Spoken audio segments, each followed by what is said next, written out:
Daily Motor top tip: if you own a Dodge Dart, don't also do hard drugs. But if you don't own a Dodge Dart, Clear. you're clear. Good to go.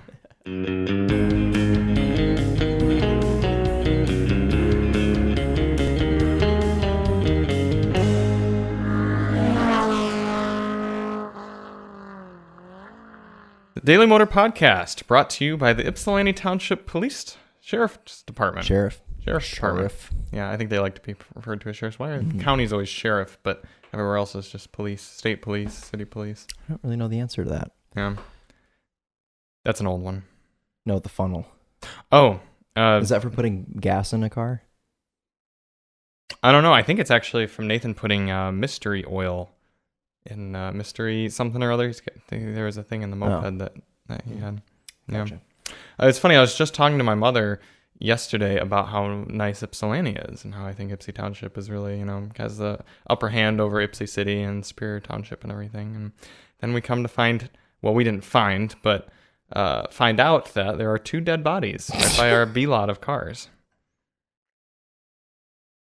Literally, Peggy Boat was the Ranger. I think, no, you're right. Peggy's on the other side of the Ranger. So Peggy, space, Boat, Dodge Dart with 2 dead bodies. Yeah. Allegedly. We didn't see them, so we don't know for sure. We should have walked closer. No. So I'm not really the biggest fan of seeing dead bodies. Right. I've done it enough times. Yeah. Fortunately, Chris and I surmise that it's likely a drug overdose. Probably. Rather than violent crime. So Daily Motor top tip: if you own a Dodge Dart, don't also do hard drugs. But if you don't own a Dodge Dart, clear. You're clear. Good to go. Yeah. I'm just thankful that probably all of our cars were locked over there. And the only car that you have outside that cannot be locked, the Roadster, is under a cover parked out front. If you're listening to this and you like breaking into cars, Charlie's lying. It actually does lock. Yeah. It's definitely not the car that's under a cover. No, it's not that either. Yeah. And it's red. Yeah. Yep. Welcome, everybody, to episode 34 of the Daily Motor Podcast. 34 episodes, and I think I'm about to sneeze. It's like right on the... Yep. Bless you. Thank you, Chris. How was your weekend? It's good. I drove around in the Chevy Bolt EUV because it never left from last week. You're right. It's the it's Bolt. It's still here. Bless you again. Much like my sneeze. It stuck around for 2 weeks. The Bolt came back. No, because it never left. Yeah, you're right. So it wasn't able to come back. Just hung around just stayed. Like syphilis. Yeah. No, we actually quite liked the Bolt. We did. Time made Bolt grow fonder. And you actually had quite an electric vehicle weekend because you also rode around in... Oh, yes. Sorry. So, also, there was a DTE event this weekend around Ann Arbor area. And they had a bunch of EVs, and I went with my buddy who signed up to drive, and I rode in a Hummer EV, which we've already spent some time with, but also the Rivian R1T, which was pretty neat. Quite a bit smaller inside than I expected. It's not a huge truck, which is kind of nice. It's a little tiny and very fast. I bet. In sport mode, when you get on it in like conserve mode or whatever it's called, normal mode, it just feels like the Bolt. But then you put it into sport mode, and it's like faster than a Mach-E GT. Yeah, it's so fast. You said it was a brief test drive route. Yeah, and I didn't drive, and I'm not mad that I didn't drive because it was literally like a 5-minute loop with a 35-mile-an-hour speed limit. And Chris made sure to tell them, I'm way above this. Yeah, I drove here in a Chevy Bolt. I made sure they knew who I was, and just how I had security come with me, and make a very mega scene. You had one of those Instagram cameras with the rings on it that you put your phone up, and then you walked away and you filmed yourself in front of the car. Exactly. Yeah, just all the normal influencers in the wild. Yep. We're in that 35 mile per hour loop. Was he able to kind of get on the cars a little bit? Yeah. Not the Hummer, because not only was it a 5-minute loop with a 35-mile-an-hour speed limit, but there was also a product specialist that rode with in the passenger seat. So I sat in the back seat of both vehicles, but the person in the Hummer was just kind of like, whatever, didn't really tell us to get on it at all. But the Rivian right seat driver was like, all right, slow down to 10 and floor it now. And he put it in sport mode and floored it, and it was cool. So he was a little bit more do this. Yeah. Tell us about the interior of the Rivian. What was it like to be in? It felt pretty high quality. It had a Meridian sound system. Right, which means nothing, I've learned. Okay. I took some photos. Let me just see if it'll kind of remind or like make me remember jog your anything. memory. Oh, the key is a carabiner.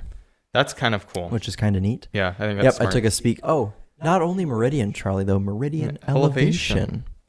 Well, maybe that's better than standard Meridian because there's a Meridian in the new Kia Sportage and it sucked. Okay. I did have a window sticker in it. $81,875. What's sad is my instinct is to say that's not too bad. Options include a reinforced underbody shield for $2,000, a spare tire for $800, and a $1,000 destination fee. Not too many options. No. Did you see the Rivian whose wheel entirely came off? No, I didn't. Yeah, let's give into the it's not clickbait, but what do you call it? Like the drama.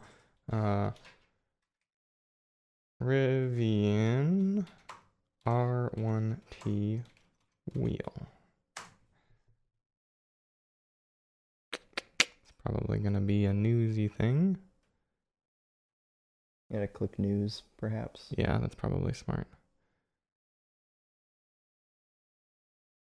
Oh, maybe they are trying to hide it. Yeah.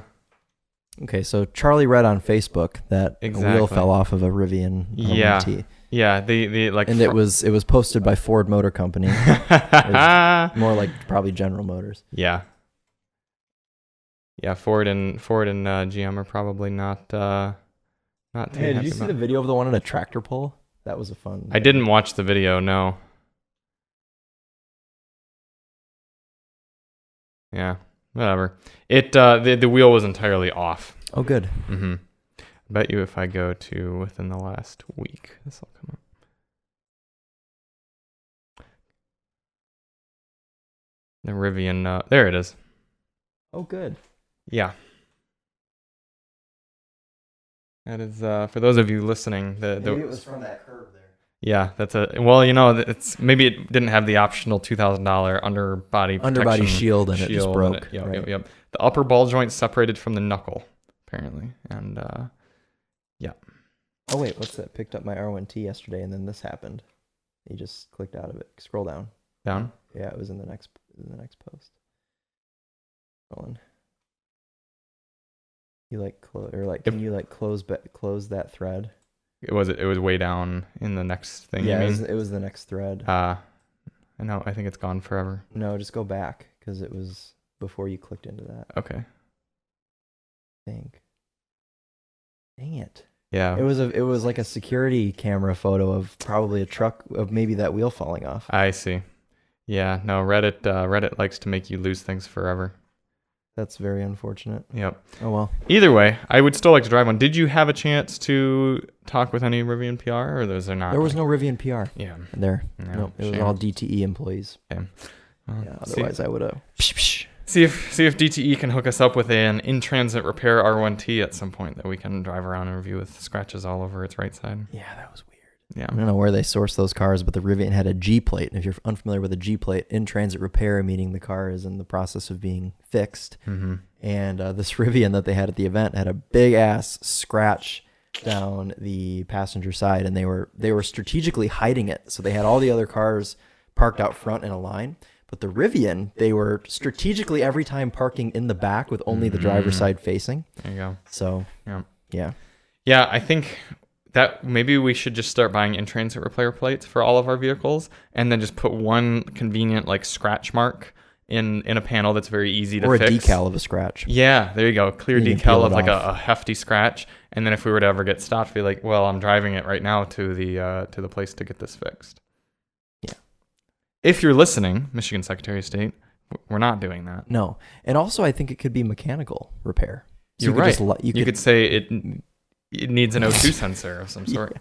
Check engine lights on. Yeah, you could get a sticker of a check engine light. Yeah, right. Or just drive a BMW and then check engine lights just on. Or a Bolt, actually. Or a Bolt. Yeah, Bolt EUV just has a perpetual mysterious light that we have no...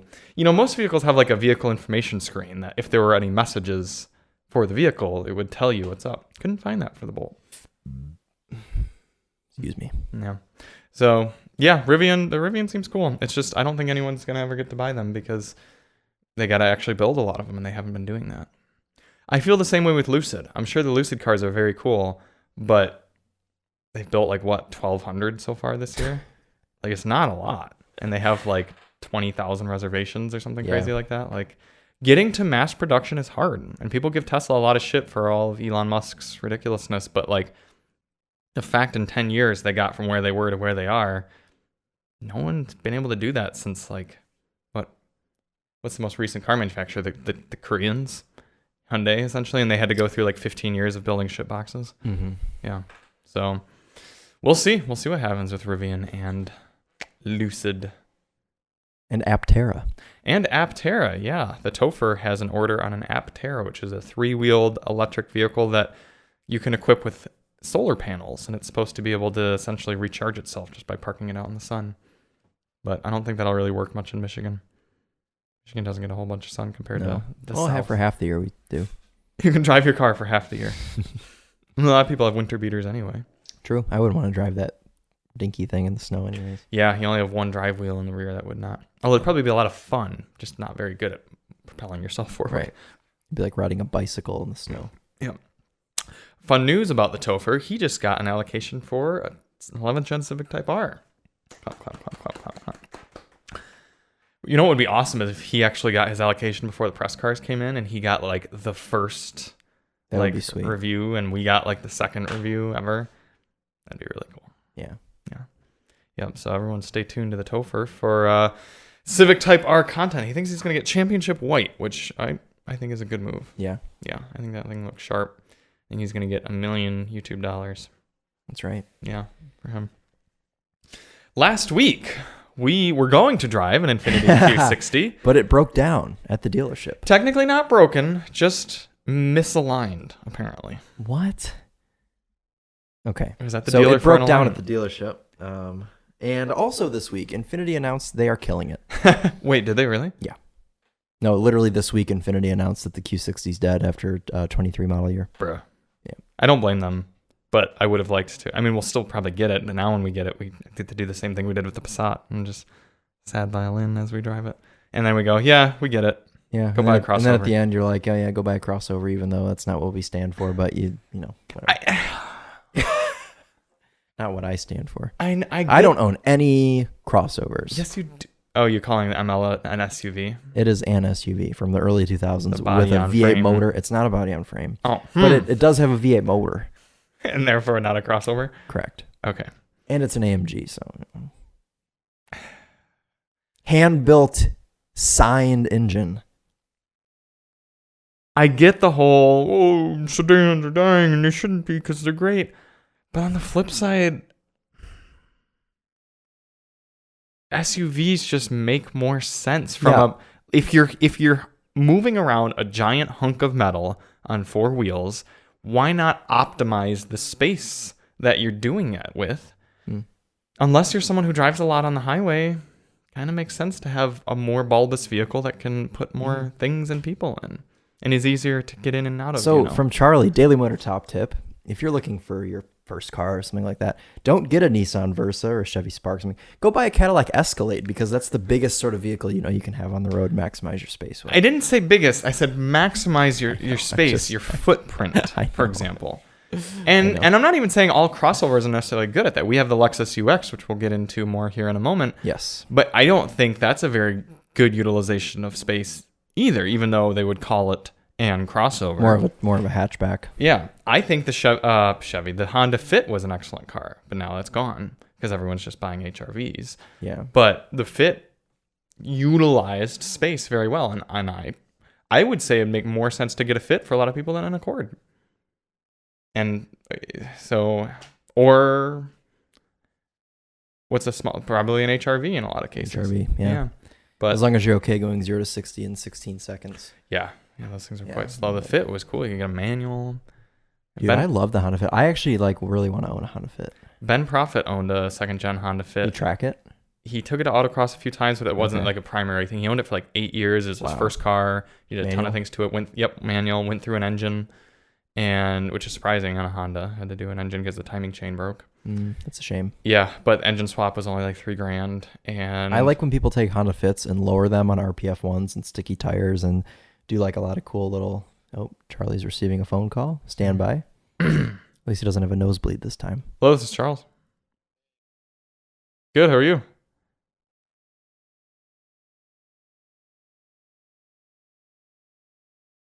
Excellent.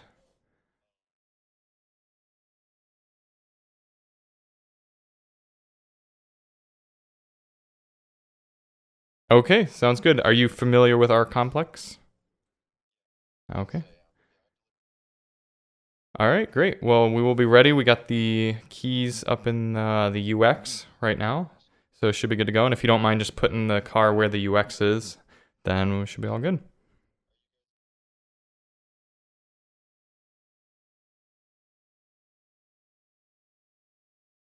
Yeah, we'll be at the front side of our building, so right in front of our main door there. Yep, that's where the UX is right now. Yep. All right, great. Yeah, if you need anything, just let me know, but we'll look forward to getting the car. Thank you. Bye. GR86 is en route. That the gentleman who called failed to introduce himself, so he just said, "Hey, Charlie, how's it going?" And I'm just like, "Hey." Okay. Usually they're like, "Hi, this is so-and-so from Drive Shop," but Drive Shop is continuing to go down the shitter. So sorry, Joe and Robin. Do better. I want to edit that out, Charlie. Yeah, I think Drive Shop listens to this. Lexi, if you're listening, who? She's the one who does the Drive Shop clip coordinating now. So like I send clips to her for all the videos we make. Oh, cool. Yep. Drive Shop is good, but you guys just gotta email better and introduce yourselves on the phone. But anyway, I think there's a time and a place for crossovers, and I think there's a reason why sedans are dying, and I think we need to just kind of get on board with that. The Q60 is not a sedan, though. Yeah, well, it's a coupe. It's even worse. At least the coupe provides a visual flair. So I almost think there's more point to coupes in a lot of ways than there are sedans. Because, like, which would you rather have, a Q60 or a Q50? Neither. A Q60. Which would you rather have, a 3 Series or a 4 Series? Probably a 3 Series, so I could use the back doors to put stuff in it. Okay, well, then there's no surprise the Q60 is dying. Is the Q50 dying as well? I don't know. Probably not. No, I mean, maybe. The problem with those cars also in Infiniti, they've just been the same for so long. They really have. Those sedans have literally been the same for like 12 years. They never even did like a life cycle impulse on them. No, I don't think so. No. They are quite stale. But there are some... It's so hot in here. Feel free to fire up the air conditioner. Just put the fan on low, please. So we don't blow out William Long's eardrums. I will. We did have the Lexus UX 250h this week, and it's a fine car. My back is moist. Great. If you all couldn't hear that, Chris's back is moist. Chris also has a new hat this week. Yeah, well, I'm trying to switch hats every week. Right. And we know you all have gotten sick of the LA Dodgers hat. I know, me too. And you know what? Funny thing about that hat, I've worn it so much that it's turning orange from being sun bleached. So you think like the base is orange of it, or like... No, when you bleach something black, it turns orange. Really? Yeah. Didn't know that. Yeah. That's why like when you no, that's just... Yeah, I'll take your word for it. Yeah, and like the sun can bleach things, as you know. Yeah. Sure. The hat's turning orange, so I'm probably gonna retire that hat. Like your hat is rusting. Literally, yeah. No, I lost track of time. Like I have really bad like concept of time. Okay. I bought that hat in December at LAX when I was off driving the Passport Trail Sport in LA. And I've literally been wearing that hat for like 9 months. Good hat. I feel like, I don't know, it's just weird. This hat looks nice though. You got the brown kind of ruggedy look going to it. Yeah, very dad looking hat. Figured it'd match my daddish Porsche shirt. Yeah, and you've got a nice not navy. How do you describe it? Like a forest green kind of brownish green look, and then a 911. What gen 911 is that? 991. 991. Okay. Turbo S. Turbo S. This is from the Porsche store in on Rodeo. Okay. In California. Very cool. I think. All right. I don't remember. We've got more exciting Porsche news coming up here a little bit, but the Lexus UX, an okay car with good merits. Mm-hmm. I just can't help but think anyone who really wanted to buy that would be better off with one of two products. One, a Lexus NX, more tech forward, better powertrains, more space, better, not necessarily better looking, but just a more usable car More in general. Yeah. Yep. Easier to get in and out of, You know. Or if they really want to go with that segment, Mazda CX-30. Just get a base Mazda CX-30. Save yourself the $14,000 roughly. Jeez. Yeah, for real. Get the Mazda CX-30, drive it There's for a year, and then find that it's too small. Buy There's a nothing Lexus that NX. UX did that the CX-30 didn't also do. No, the leather was slightly nicer than the Mazda. Yeah. Oh, you know what though, Charlie? Power steering column. It does have a power steering column, but I don't find that to be necessary under $50,000. But you're not complaining about No, it. I'm not complaining. It is nice. It's a plus. It is a plus. But I didn't get in the CX-30 and go, oh, this should have a power steering Well, if you do column. want a Mazda CX-30 and you have to have a power adjust steering column, that's the person that buys the Lexus UX. That's the only That's the only proper buyer. The only buyer for that. Yeah. car. Or if you do a ton of city driving, you want the hybrid powertrain. Right. Yeah. It's funny because I would go, if you want a Lexus UX, buy a CX-30. And if you want a CX-30, buy a CX-5. So really, it all comes back to the CX-5. proper car to buy is the Mazda CX-5. We have sold a lot of people Mazda CX-5. I don't know why Mazda isn't just Joe, sending if you're us listening, checks at Joe, this point. We've Yeah. sold a lot of Mazdas for you. Tons of CX-5s. Yeah. Yep. Good car. That's about all I have to say about the Lexus. It's Yeah, I fine. don't have It much got to good say fuel about economy. it. 41 miles per gallon on our highway fuel Which is economy impressive, honestly, for a Toyota hybrid. Yeah. Usually they're non-hybrid cars with the Don't do slightly well. smaller powertrains will do a little bit better. Test. Sure.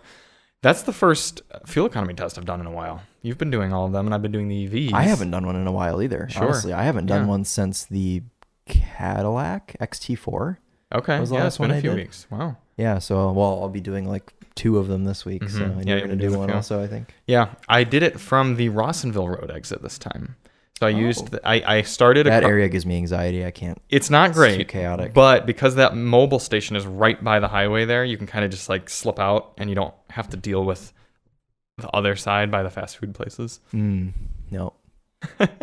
I hate that area so much. I go out to my podunk middle of nowhere gas station That's a with good- no one at it, which is also like walking distance from the highway. Yeah. That's what I Except said. I mean, it's a different highway, but it still works. No, that's what I said in my video too, is I'm like, Brower's one is good. I just don't feel like driving out to there. Plus, Yeah, it's like right next to my house, so you do have to be a little careful using that route up 23 on a Sunday night because a lot of traffic coming south from northern Michigan might clog it up, whereas I went east and west on 94. gotcha. Jackson. Okay. So Lexus UX, no good car status from me. Probably not for me either. Oh, you forgot to talk about something very important with the Lexus UX. Oh, ASC. you're right, Chris. It has what's called ASC or something Active sound sound control, which you can turn on and off from a button to the left side of the steering wheel. And it creates the most hilarious fake noise I've ever heard in a vehicle. The car is equipped with a CVT, continuously variable transmission, meaning it doesn't need to shift. It can essentially whir up to the most efficient point for the engine to be running at and hold there. And it does do that, which is good. However, it has fake engine sounds of like a race car or something. And if you're driving hard in sport mode, it will make the noise of shifting, but the transmission won't be shifting, and it gives you a tachometer, which you can see right there, and to see that the car's not shifting, and hear and feel that the car's not shifting, but you hear out of the speakers some fake noise. If you're familiar with the Honda Civic Si, when you put that car in sport mode and it pipes in that engine noise, similar tone to that, except obviously in that car it goes with gear matches changes, but it's just silly in the UX because it's Very a CVT, silly. so it's just funny. Good that you can turn it off very easily. Yeah, I didn't it's know very that quick. in the car I drove in Florida. Charlie suffered through that with the beige Yes. car that he drove in Florida. Fun fact, if you were so inclined, you can go into the gauge cluster and actually make it so the tachometer is always on. If you were someone, like if for some reason you were stuck with the UX for 6 months, the UX hybrid, and you didn't want to see the little energy gauge, even when you were in normal screen, you could make it so even when you're in normal or eco mode, you see your tachometer. Oh, that's neat. Yeah, it's Okay. kind of cool customization. There's weird things about that car that are like oddly would never be used by a UX 250H owner. Like ASC. ASC or the customizable gauges and everything like that. It really ought to just be like the Prius with just a big speed reader right in front of you, and that is it. no drive modes. It should just be, this is how fast you're Yeah. going. Here's your destination. Here's the heated seat button. Yeah. And here is the oldies station. And here's navigation to the nearest Denny's. Like the Rover James. Yes, exactly. Dude, oh my God. I don't know if I've talked about this, but when I was in Texas, we saw the new Prius. Yes. Allegedly. What may have been the no, new it- Prius. Yeah. What may have been the new Prius, right? And Wink, wink. we saw the crown at the same time. That has since been revealed. We all know what the crown looks like, but Mm-hmm. in that same room was the new Prius, and I can't wait for you to see it. It's just like, Can you say it's anything about it? cool. They didn't tell us anything about it, so I don't know. But like, describe it. They didn't say like, don't describe how it looks to your viewers. I don't think so. I mean, there's nothing online. Like I've looked Sure. for any sort of leaks or anything.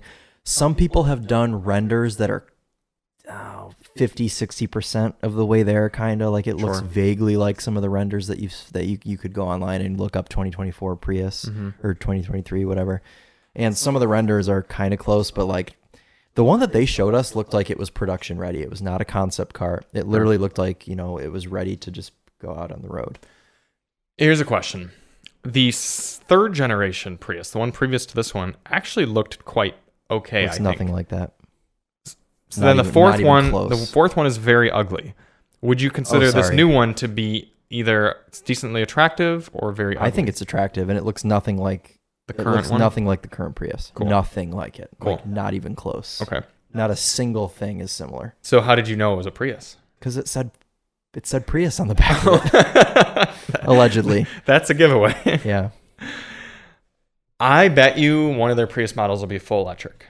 And I hope that Toyota's going to come out with their dick swinging, and it's going to be like 400-mile range, 350 kilowatt it'll be like fast 40 charging, grand. 40 grand.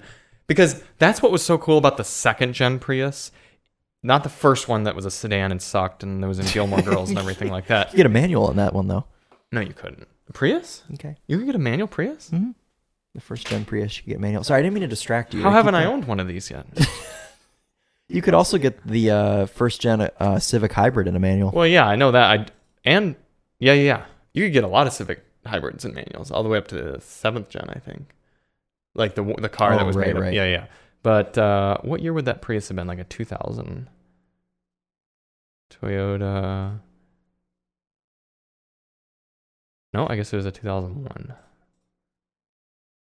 2001. I'm gonna have to keep an eye on Copart for one of these Prius. That one only lists automatic. Do a Google. Okay. I don't trust fuel economy. Yeah, I don't trust the government. Wait, I'm searching Google. Oh, that got Prius, 50 mpg. apparently. 41. Yeah, the first gen Prius kind of was not great. Oh, Okay. it gave us owner's manual. Yeah, right. Prius 5. Prius manual Look up, transmission. like first gen Prius manual. Here we go. This is a post from 2000. Does anyone know if there are any plans for the Prius to come out a 5-speed manual? Okay. If you want a manual hybrid, you'll have to buy a used Honda Civic hybrid. Those had a 5-speed. Maybe in Japan or something? That's possible, yeah. Yeah. Anyway,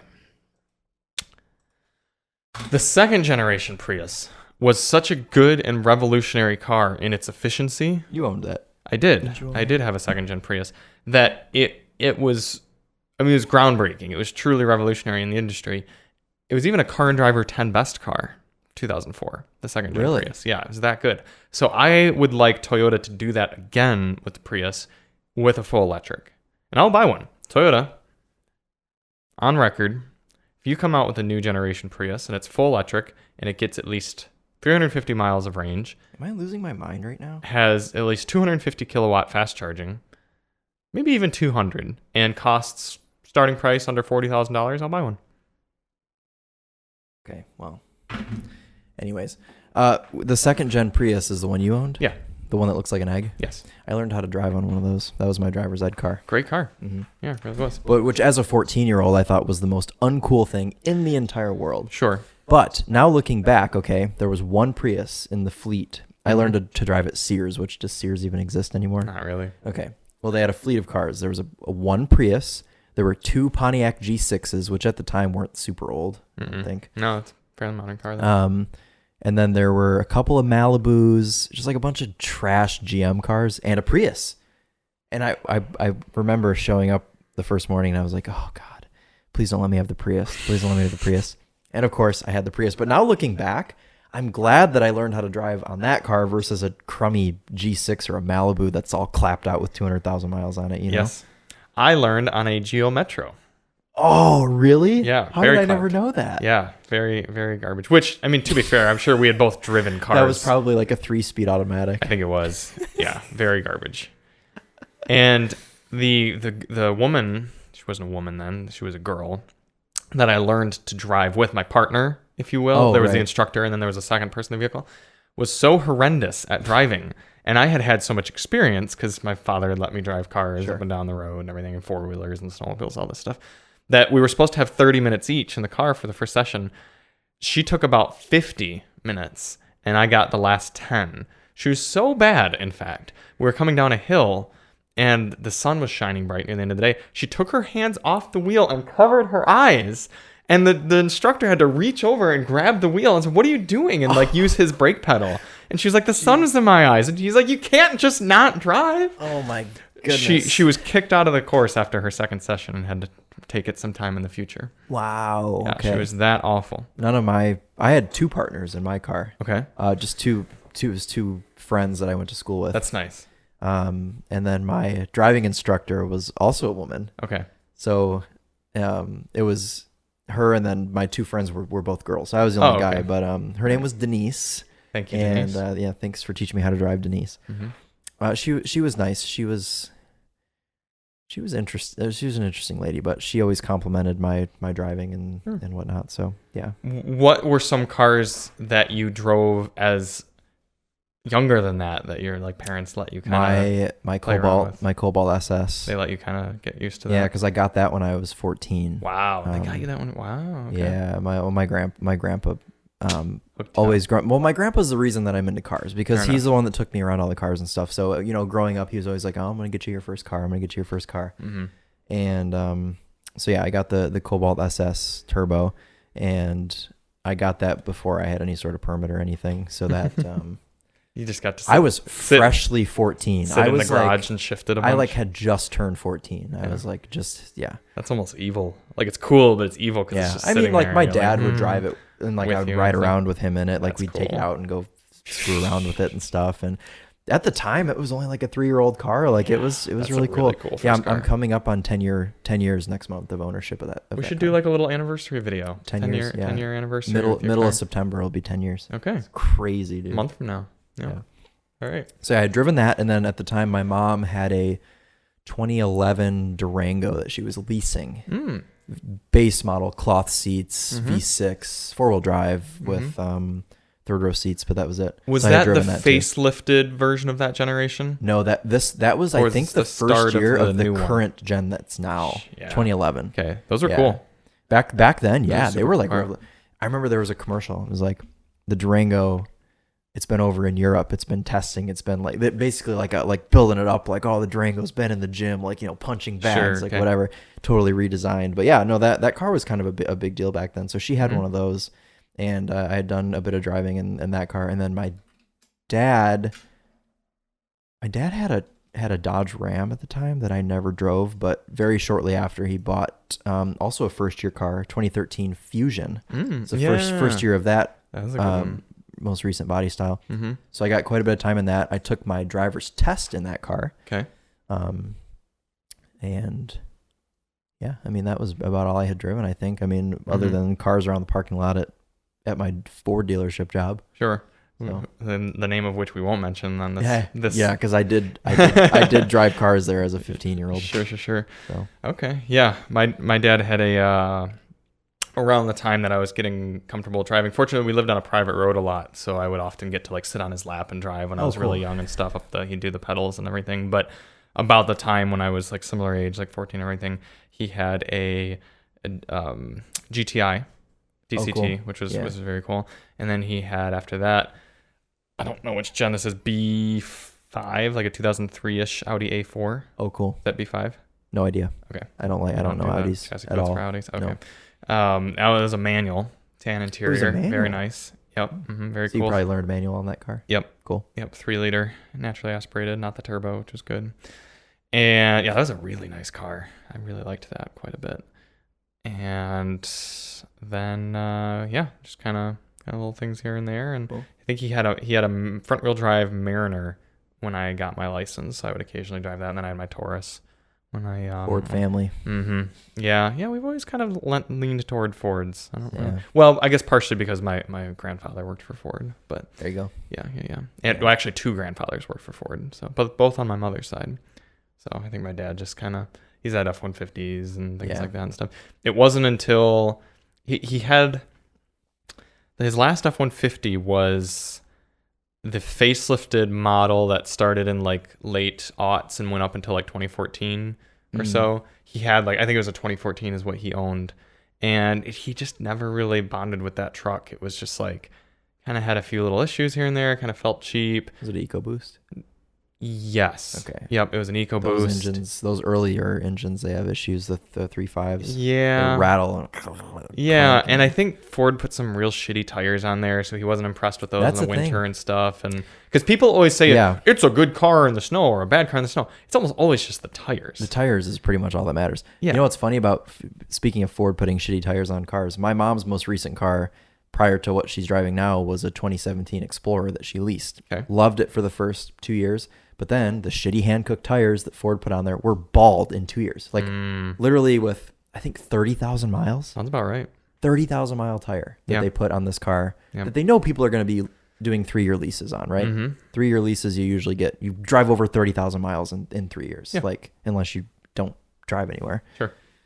So that really turned her off of Ford altogether. She's like, screw this. I'm not leasing anymore. I'm not buying another Ford. And she went and bought a CPO'd BMW 3 Series. There you go. So yeah. So he left after that and got his Tundra. Yeah. Now he's in a Taco. Yep. Now he's in a Tacoma. He's gone full Toyota, bro. He is. Yep. RAV4 and Tacoma. Yeah, because they both had BMWs, also a 3 Series and an X1, and now they're RAV4 and Tacoma and Mazda Miata. Gone full Asian. Which is the natural progression because you get sick of the bullshit. You know what's funny is my buddy Dane, who's definitely listening right now. Sure. He also had 2 Mini Coopers and then he had a BMW X5. Now he bought an NA Miata that he now dailies. Oh, he's dailying that. Oh yeah. No, he's saying screw the X5. He hasn't driven it in months. It just sits in his driveway leaking oil. Perfect. And now he's on the hunt for a Lexus LX. So he's also going full Japanese. He'll have the Miata and a Lexus LX. Well, look at the Topher. He had a GTI. He had a Volvo, and now his garage is full Japanese. Yeah. Yeah.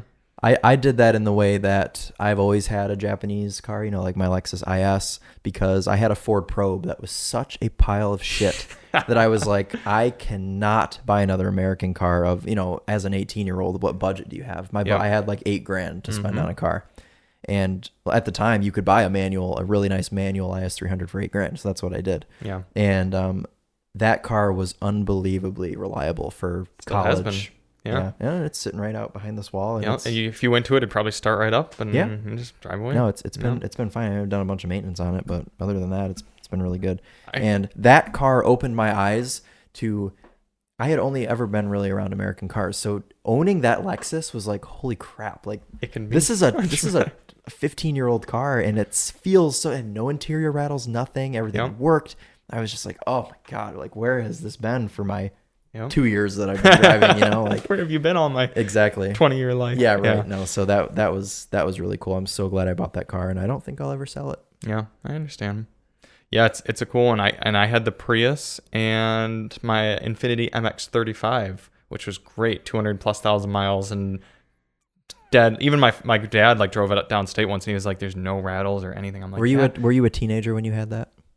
Or your early 20s? Maybe 19, but probably 20 or so. Yeah. Say, I like picturing you as a teenager with a VQ. Yeah. No, I drove it. It's such a classic car. I didn't cut them off. Okay. They rusted per se. One rusted off. So I had a hole. What's up, dude? Yo. Kino is in the house. What's up, going man? on, man? Come here. Yeah. Hey, you want to come say hi? Say hi. Say hi to the squad. Yeah, you gotta get right up close. This is Keone. Keone from Cap's Garage. Yeah. What's going on, all you gangsters and gangstats? You've been cranking lately. Yeah, all the work. Speaking of LX 570, working on one of those. Yes, sir. Yep. So Bust down another escape with some rusty bolts and some funness. yeah, I heard a little bit about that. Thank you for starting to dig into that. Keone's gonna piece together my Escape that Chris and I impulsively bought on the podcast a few months ago and get it running. So I'm looking forward to that. Keone's another person who is probably lending more and more toward Japanese cars as you get older. We're just talking about how everyone kind of like has their American cars and then realizes that the bullshit's not worth it, and then they just buy Japanese things and they're happier off. Yep, exactly. Yep. Mm-hmm. Japanese are just seemingly more simple. The more I'm working on American cars, just the more simple the Japanese, and I mean even the older German cars. There's not much to them. Right, before the electronics got bad. Yeah, exactly. Yeah, because you guys both own older BMWs too. Yeah, but pre-electronic BMWs. Yeah. The best generation of BMW. Yeah. Yep. Cool. What are you working on today? Just finishing that Lexus up. Cool. And, they're clean it out, make sure everything's good to go, bed in the brakes, and ship her home. Nice. Well, we'll be done here in a little bit, and I can touch base with you on the Escape. Cool. Yeah. All right. All right. Bye, guys. See ya. Bye. No, I feel for Nathan too in that sort of American car situation because he just recently bought this Explorer. Oh yeah, the 03 or whatever. Yeah, it's high miles and everything, but it's just so much little nickel and dimey bullshit that's like the parts aren't expensive, but the labor to like repair them and the knowledge and everything know-how is a pain and it is expensive. And You have to live it. You have to go through it, and you have to learn that kind of thing. Because when I was Nathan's age, I was going through the same sort of thing, buying crappy cars, and just they would break, and then I was like, okay, I'm never doing this again. Right. Yeah. The only one that's been good for me through all this is Peggy. Is my town and country. Oh, we love Peggy. Yeah. And don't get me wrong, she has had the little things go wrong, and she's got her quirks, her American car quirks, things like the cables to the starter don't connect super well, so sometimes she just doesn't start. You kind of have to wiggle, but the starter would be such a bitch to get off, plus it's so rusted that there's like no point in bothering to fix it because the car is not worth it. Hey there, we're in here, right in here. Oh, here, I'll get it. Our Nissan Rogue is here. Thank you. Now we have a 3-cylinder in the fleet. I have the key. You have the key. We will go inspect that car in Wow. a little bit. No, this is a key I've never seen before. You haven't driven a Nissan GTR? I haven't driven a Nissan for the past 20 years. I've never seen this key. Right. But yeah, you kind of have to go through it. Peggy's been good, but even that, yeah, they all have their things. And eventually you realize you either pay for it up front in the purchase price of a Japanese vehicle, or you pay for it afterward with repairs on an American vehicle. And I'm really just fingers crossed on the Maverick that it holds up well. And honestly, when we get time for the powertrain warranty to be up at 60,000 miles or 5 years, if we still want to keep that truck, I may consider purchasing some sort of extended warranty on it. Okay. The only reason I might not is everything on that truck should be simple enough to It's just a repair. 2-liter. It's just a 2-liter with a ton of space in there that like Keone could probably swap that motor in a day Yeah, probably. if need be, and it would cost like $1,000 to source a 2-liter Ford motor. Yeah. In fact, I could just swap something more exciting in. Maybe the 2.3 Like a 2.3 with a manual. Yeah, exactly. That'd be sweet. That would be really Yeah, cool. Focus RS. Route the manual right up through the center there and just yeah. Yep. So Daily Motor top tip, buy Japanese. Yeah. Unless it's a Maverick or Town and Country. Yeah. Or I drove by a house the other Oh, day. God. Clean Buick LeSabre Oh, parked good. directly next to the other Buick I would consider owning, its successor, the Buick Lucerne. I hate the Lucerne. It's in that just garbage generation of GM crap that you just see around with one space saver donut and the front bumper cracked in half and the bag Headlights over the window. so faded. Headlights are Barely see out of faded. them. Yeah. But if you can get one with a 3600 engine, or 3800, 3800, 3800 Series 3, good car. Very good car. Yeah. This week. One of these weeks, I'm gonna put on the schedule that we have something really cool coming in. It's gonna be like a Porsche or something like that, and you're gonna be like, so excited, or like a good BMW. And I'm actually not going to get that. I'm going to find a LeSabre. Yeah, and I'm going to make you drive it. And make me drive a LeSabre. And I'm going to make you do all the videos on it. And you're going to be so angry at first. But then by the end, you're going to be like, I might want one of these. And I'll be like, I told you. You got to make sure it's double beige, though. Double beige. Yeah, beige inside, beige outside. Would you prefer cloth or leather? Definitely leather. I don't know what's soaked into some cloth from the early 2000s. Oof. Yeah. Well, at least it's not a Dodge Dart. It would be blood. We don't know that.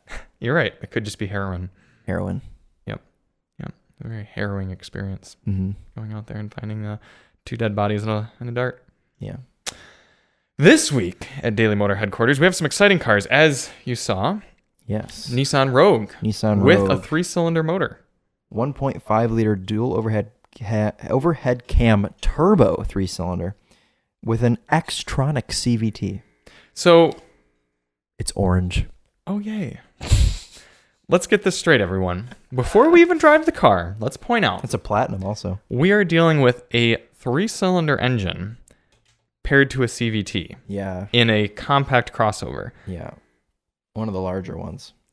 That thing is going to have to be whirring, that transmission, to get that thing up to speed. Try not to blow it up this week. Yeah. Although we do have we have 3 cars this week, so tune in next week to see if we blow up a Rogue. For the first half of the week, that Rogue will be sitting, however, because we have a much more exciting compact crossover, the Porsche Macan. S. It should be a great V6. car to drive around. Which the new S has the engine from the old GTS. So yeah. 375 horsepower. It's going to be awesome. Yeah. Will you be trying to convince your mother to buy this car? Yeah. Oh yeah. Okay. Yeah, I'm gonna pull it up, and she doesn't even. I don't know that she knows we're getting a Macan. I'm just gonna pull up in it today and be cool. Like, yeah, buy this. Mm-hmm. You still have time to decide against the Lexus NX. The only problem is the Macan we're getting does cost about $80,000. Oh, I thought it was a base S.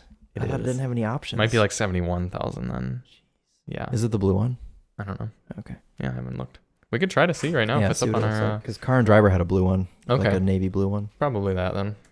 Let's see. And then later on, we'll be getting a Macan GTS, which is much more healthily optioned. Yeah, that'll probably be a 6-figure. It's like 90-something, I think. She sent... Oh, yeah. If the Monroney's not in here, I can pull it up on my email because I know she emailed for the me. Macan. She emailed me the Monroney's for both. Yep, it's not in here, so let me disconnect. Hold on. Oh, yeah, it's that one. Oh, it is blue. That's the one Car and Driver had. But the sticker isn't in here. Let me... Nobody look at my emails. Let's go. Macon. Oh, it's wrong email. Yeah, I'm looking forward to the Macan. Fun fact, the owner of this, the Daily Motor HQ, drives a Macan. Yes, he does. Yeah, because he's got good taste. Is the Wi-Fi not working currently? No, it should be working very well. I'm loading this stuff up. There we go. Macan. It is S. How do you pronounce that color name? Gentian blue? Genetian? Genetian, is that it? I will cast this for you. It probably has Premium Plus and stuff. Here we are. We have Genetian blue metallic for $700. A gate gray. Oh, it's got a gray interior. That's not good. That's unfortunate. Porsche Torque Vectoring Plus for Sport Chrono. Gotta have that. Smoking package, which I get because it gives you a cubby. It's like an ashtray. Instead of nothing, you get a little cubby. Okay. For $50 might as well. Wireless charging, of course, they charge you extra for that. It doesn't even have Premium Plus. It just has Premium. Yep, with lane change assist and heated seats front and rear. $73,000. I kind of like the stripper model though. Mm-hmm. Like this will be a good get a sense for just a very basic Macan S because a lot of people don't do this. Yeah. No, I think this one will do really well. Chris Chris was more interested in shooting the GTS, and I'm like, what are people actually going to buy? An S. I bet the GTS is much more limited compared to the S in terms of sales. Oh, for sure, yeah. Yeah. Yep. So this will be cool. Looking forward to it. And then our third car this week is, don't tell me, I always forget. Can I say it? Yeah, go A ahead. Toyota GR86. GR86, that's what it is. Okay. Yep. I'm just so much more excited. We just got a about the phone Macan. call about it. You'll have heard it unless he edits it out. No, I'll leave it in there. Yeah, the GR86 with the manual. That's going to be a fun car to toss around. We, Chris and I, neither of us have spent significant time in any manual 86 or BRZ, which is funny because Stu has one, Topher has one, and yet it's just eluded us. The extension of our time in a manual GR86 was at the Mama event at Road America on an autocross course. Yeah. And we both did, I don't know, 3 or 4 laps maybe in the GR86. Right. I tossed that thing around, and it was a lot of fun. It was a lot of fun. Even though it wasn't the fastest car out there, it was the most fun. Yeah, well, Charlie was busy beating this big, like, muscle bro. That was just the best day ever. That was just so entertaining. This guy was so angry. He was literally slapping his helmet. Yeah. Trying to, like, giving himself like a pep talk. Like, yeah. Like, we got it. Yeah. Charlie goes out one time, and it's a BMW M240i. Does it once, smashes the record for the entire event. Like, literally beats everyone. And then this guy comes strolling in, like this. And goes out there, and he's like 2 seconds slower than Charlie. Runs up to the results. Oh, how'd I do? And he's like slapping himself, like we said. He goes out like probably 5 or 6 more times, and he just cannot beat you. I think he got within about half a second. He did narrow it down. He was pretty close, but he never got you. He was just roasting the tires, like just tossing it in way too deep. And like, and this is just a casual, like, no one professional there really. Just like, no, it's literally it's so casual. Yeah, just a thing for journalists to just drive the cars around. And I was just like, oh, let's just see what we can do. Yeah, that was. I'm glad that went the way it did. Yeah, certainly like an Andrew Tate fan. Yeah. You know who Andrew Tate is? Andrew Tate. I recognize the name. Okay. All Yeah. right. Hates women. Sort of thing. Well, he doesn't hate women, but he just sees them as property. We are making some conjectures about this individual at the Mama event, but I don't think you're wrong, Chris. But I'm just so happy because just seeing the look of frustration on this individual's face when he just could not beat your sort of effortless run. Like, you could, I don't think you went out again in it, did you? No, I didn't. You could have gone out again and probably gone even faster. Right. Yeah. I'm glad I didn't have to. I'm glad I didn't come to like a back, because I probably wouldn't have. I probably would have let him have it. Yeah. Yeah. But yeah, that was a good car too. M240i. You and I have we got an love extensive that car. In that time. I love that M240i. Yeah. No, this week's gonna be fun. We got the live drive tomorrow of the GR86. I might have Alyssa drive. Should. Yeah, I should. I think she'd have a lot of fun in that. That would be a fun garage, a Maverick and a GR86. She's knowledgeable enough with manual now that she should be fine. She's driven a 718 Cayman GT4. Not GT4. Cayman GTS 4-liter. S4-liter. The one that I wasn't allowed to drive. Yeah. It'll all be okay because you're going to drive a GT3 I know. this year, and your life will be forever changed. You're going to go, do I need an LC500 or do I just need... Well, LC500 is half the price of a GT3. Yeah, you're right. Less than half the price. Yeah, geez, GT3s are getting expensive. Sure, now. you pay $200,000 sticker, but what do they sell it to you for? $250,000 probably. Right. Yeah, you got to pay $50,000 just for the allocation. GT4 RSs are like going for like $100,000 over sticker. Yeah, it's stupid. Yeah, it's very stupid. Don't get me wrong. I love Porsches. They're my favorite brand, but I just wouldn't pay that. I mean, the problem is there are a lot of rich people who would. So that's I know I'm not I get the LC500. I'd get a base 911. Fuck it. I would just drive a Carrera. They still are excellent. Yeah. Plenty fast. Yeah. Yep. As we found on our DM tour, the 911 is still a good option. But LC500 was better. LC500 was definitely better. Yeah. I showed a bit of that video to my mother last night. We had dinner with her, and she recommended we do a watch party, which I think would be really cool. We could get a projector in the garage, and we have all those chairs. We could have like a premiere event. Yeah, premiere event. Have a red carpet. Yeah, well, we don't need to be stupid about it, but have some people, Dane Corbett, your parents if they want. Topher could come down. We could just all chill out, have some drinks in the evening, and put it up on the thing and watch it. We can Zoom Tedward in. Yeah, yeah, exactly. Or he could just come. Yeah, come on, Tedward, drive out. You got a Civic Si now. Gets 40 he's miles per definitely gallon. listening. Yeah, well, he does. He listens to the Daily Motor Podcast. That's how he gets his car knowledge. We also heard that Tedward is getting an allocation on a Civic Type R. So the Topher and the Tedward are both going to have matching championship white Civic Type Rs, and they're just going to be giddy gentlemen. Giddy gentlemen. Giddy gentlemen. You have any Copart cars for us this week, Chris? Nope. You've been too busy editing? Been too busy. Having girlfriends graduating? Graduate. Gene Buttman car show. Gene Buttman car shows. Where we saw a Zimmer Quicksilver. And if you're unfamiliar with that, there was a company in the 80s called Zimmer that would coach build cars. They would buy cars that were already made, rip them all apart, put different bodies on them, and, you know, pretty much just true coach building. And the Zimmer Quicksilver, as we'll pull up right now, I want you to guess what that was, and I hope you didn't just see. What do you think that started out life as? You talking to me? Yes. It looks like a General Motors product, I would say. You'd be correct. Like a Camaro-y sort of thing. Like a Firebird. Nope. Trans Am. Nope. Buick? No. Buick? No? Nope. Okay, what is it? It's a Pontiac, think. Monte Carlo? Nope. No, that's a Chevy. Mm. I don't know. I don't know 80s cars. So this car started life as a Fiero, and it is mid-engined. Oh, really? It is. I didn't realize. So that big sweeping bonnet hood, nothing in it. Nothing. Nope, it's a mid-engine car. Wonder why they'd choose the Fiero to do that. Also, okay, back in the 80s, you'd pay equivalent to, I don't know, 20, 30 grand for a brand new Fiero. This car was equivalent to $90,000 in today's money. Brand new off the lot is what you'd pay.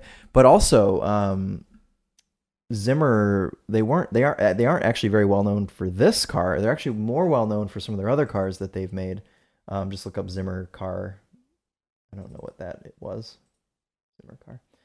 So they're more well known for these. So you'll see these. I quite liked these. So these actually started out as Fox Body Mustangs or Cougars or anything from the 80s, and they would take everything except the doors. That they would take. that's a Mustang. That's like a 2000s Mustang. And they would just make it look like a Duesenberg. I kind of like those. I've always had a soft spot. I always see them in Florida. I know we always joke about it, but every time I go to Florida, I see one of these driving around. What's the other brand? Excalibur. That did this? Yep, Excalibur. But they do more like ground up things. Or maybe they don't actually. These are like, the Excaliburs are like their own thing. I've quite liked the Excaliburs. Because that's supposed to look like a Mercedes, but it just doesn't. Okay. Yeah. Very cool. Cool. Well, tune in next week to hear what we think about all the cars that we'll be driving. The GR86, the 3-cylinder Nissan Rogue, and the Porsche Macan S. I also may be driving my Escape hopefully this week, which would be pretty cool. Yep. Oh, I also purchased a 2022 Benelli TNT 135. TNT, which is what will happen after the warranty runs out. Oh, and I fixed the squeaky wheel. Oh, did you? What was wrong with it? We took it off. We jacked it up. It just needed more lube in different places. Okay. So Daily Motor top tip. Okay, here it comes. If you're having an issue with your squeaky Benelli TNT 135 wheel at 41 miles, take the wheel off, put more lube in there. But not just the axle shaft. It was like everywhere. Not just the shaft. You got to put lube everywhere. Places. Yep, more places. Okay. Yep. But that's a fun little bike, little Grom replacement. And a lot of people seem to like it better than the Grom. I still kind of like the Grom. So, Colin, if you're listening from Honda, don't worry. Still like the Honda better. Yeah. But there are some merits. I got it up over 70 miles per hour. Which is pretty cool. Took it on the highway here. Was it terrifying? No, but very buzzy. That's the thing with the Honda motor. And I know I kind of told you this a little bit already. The Benelli makes its peak power at 8,500 RPM. The Honda makes its peak power at about $5,000. So you're really having to wring this Benelli out. It's not counterbalanced super well. And you just get a lot of buzz. The mirrors are buzzing. Your butt's buzzing. The Grom was so well counterbalanced and refined that even at full tilt, when you're tacking it out, it felt nice to be on. You could drive it at 60 miles per hour all day. The Benelli kind of feels like I want to slow down. Big surprise that the Japanese bike was more refined than a combination Italian-Chinese motorcycle. Yeah. Again, we go back to Japanese is the way to go. Yeah. Yep. And on that bombshell, it's time to end. It's not a good joke to make about the Japanese. We learned this in the Figaro video. Did we make that? What joke did I make? Oh, about the bomb. What is a bombshell? What do you think a bombshell is? The word they say at the end of Top Gear. Yeah, because it's a bomb that's dropping and makes a big. Oh, it's really? a big deal. Okay. Yes.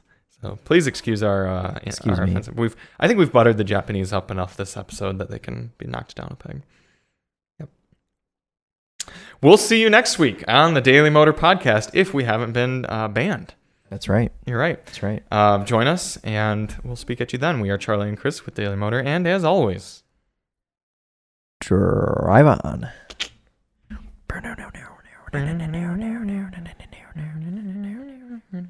Okay. I'm gonna go get a Pokeball. Oh, that sounds so good. Are you gonna drive the 3-cylinder Rogue to get a Pokeball? Yeah, are you gonna come with me? I would like to go home and eat leftovers because I have some good ones. However, can we shoot our first impressions on the Rogue first, and then you go? Yeah. Cool with that? Cool.